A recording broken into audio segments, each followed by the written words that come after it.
China, nag-uhukay ngayon ng napakalalim. Ito raw ang tatanghaling pinakamalalim na hukay sa buong mundo.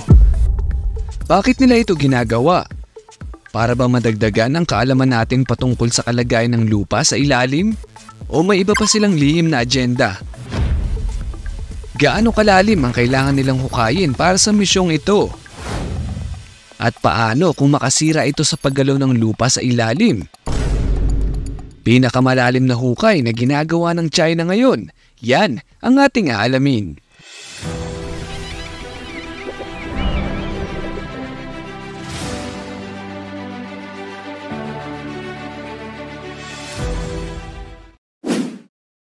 Bago natin pag-usapan ang hukay na ito ay gusto ko munang makita ang comment mo sa ibaba, kapantas. Dito muna tayo sa ating question of the day. Sa iyong palagay, para saan? Bakit naguhukay ang China ng napakalalim? A. Para sa world record. B. Para sa langis. C. Para sa bagong kaalaman. O D. Para sa source of energy.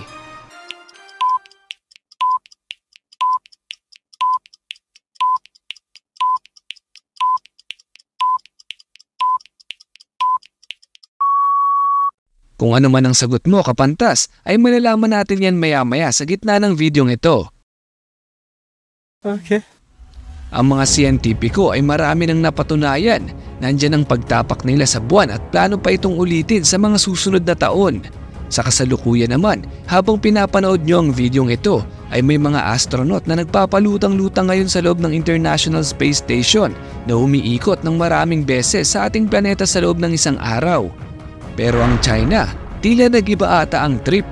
Naguhukay sila ngayon para sa dalawang dahilan.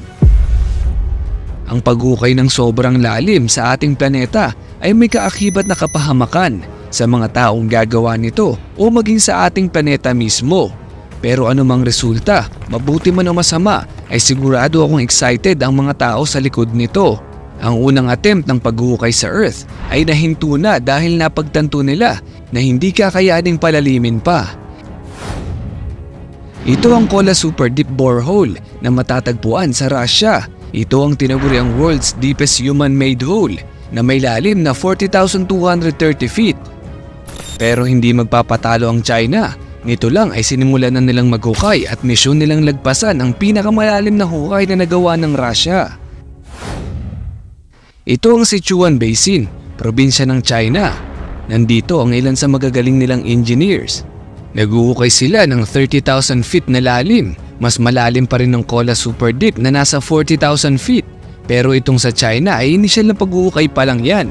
Kumbaga, phase 1 ng plano. Kapag na-reach na nila ang 30,000 feet, ay saka naman nila paplanuhin kung mas kakayanin pa ng mas malalim pa.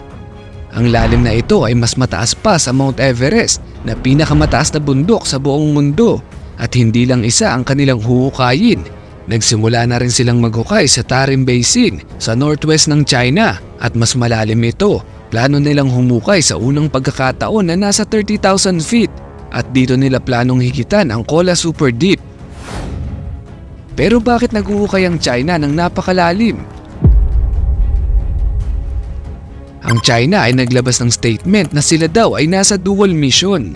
Dalawa ang pinakadahilan kung bakit nila ito ginagawa. Una ay para makatuklas ng mga bagong bagay sa ilalim natin.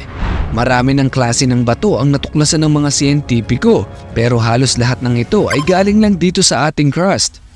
Walang totoong nakakaalam kung ano-anong klaseng mga bato ba ang meron sa ating mantle o mas malalim pa. Ikalawa, source of energy. Naniniwala ang China na may vital energy sa ilalim natin na pwede nilang ma-harvest at magamit para sa ikauunlad ng kanilang bansa. Imaginein mo yun, kapag nakakapag-harvest na sila ng unlimited energy para sa kanilang sariling benepisyo ay talagang mas magiging makapangyarihan ng kanilang bansa. Mas magkakaroon sila ng kakayahang makapangbuli ng maliliit na bansa gaya ng Pilipinas. Huwag naman sana. Ngayon balikan natin ang comment mo. Kung ikaw ay sumagot ng letter C at letter D ay tama ang sagot mo. Ang nasa likod ng planong ito ay walang iba kung hindi ang kanilang presidente na si President Xi Jinping. Binigyan niya ng pagkakataon ang mga Chinese scientists na tuklasin ang kailaliman ng lupa. Nais kasing maabot ng mga siyentipikong ito ang kalupaan na nabuo 145 million years ago. Ang ancient layers na ito raw ay kayang mag-provide ng mga datos para sa geoscience research na makakatulong sa atin na mas maintindihan pa kung paano ba talaga gumagalaw ang lupa. Layunin din itong makatulong para makaiwas tayo sa mga natural disaster gaya ng lindol. Sinabing mas madidetect natin ng mas maaga ang paparating ng mga volcanic eruptions at mga malalakas na lindol kung huhukayin natin ang pinakailalim nito. Ang paghukay na ito ay hindi biro, bilyon-bilyong budget ang nakalaan para dito at kung hindi mag-iingat ay marami ang mapapahamak. Hindi lang ang mga taong kasama sa paghukay, kung hindi pati na rin tayong nanonood lang ng video ay maaaring maapektuhan. Hindi natin alam kung anong klaseng chemical ba ang mahuhukay nila. Maaaring may mga bakterya o virus silang mahukay na imbis na nanahimik ay baka magambala at kumalat sa buong mundo. At isa pa, baka ang mga butas na ito ay magsilbing daanan ng mga magma mula sa ilalim. O baka naman mabago nito ang takbo ng temperatura ng Earth. Hindi natin alam. Sa kasalukuyan ay Kola Super Deep pa rin ng Russia ang pinakamalalim dahil hindi ganoon kadali para sa China o nino man ang maghukay ng mabilisan. Katunayan, inabot ng 24 years ang paghukay sa Kola Super Deep. Pero bakit nga ba napakahirap maghukay ng napakalalim sa lupa? Ang mga imaheng ito ay kuha sa Russia, ang orihinal na borehole. Nagsimula sila noong 1970 at natapos ng 1994. 24 years silang naghukay. Bakit ganito katagal? Noong una ay laging nasisira ang kanilang gamit. Kinailangan nilang maghukay ng 4 na butas at lahat ng ito ay pumalpak. Makailang beses din silang nag-upgrade ng kanilang equipment at nang maghukay ulit sila ng ika-5 beses ay may natuklasan sila sa ilalim. Whoops, hindi ganyang bagay. Nung umabot sila ng 20,000 feet ay nakadiskubre sila ng mga plankton fossils at bukod pa dyan ay may tagas din ng tubig sa ganito kalalim na akala nilang imposible. Sa mata ng tao ay napakalalim na ng nahukay ng Russia.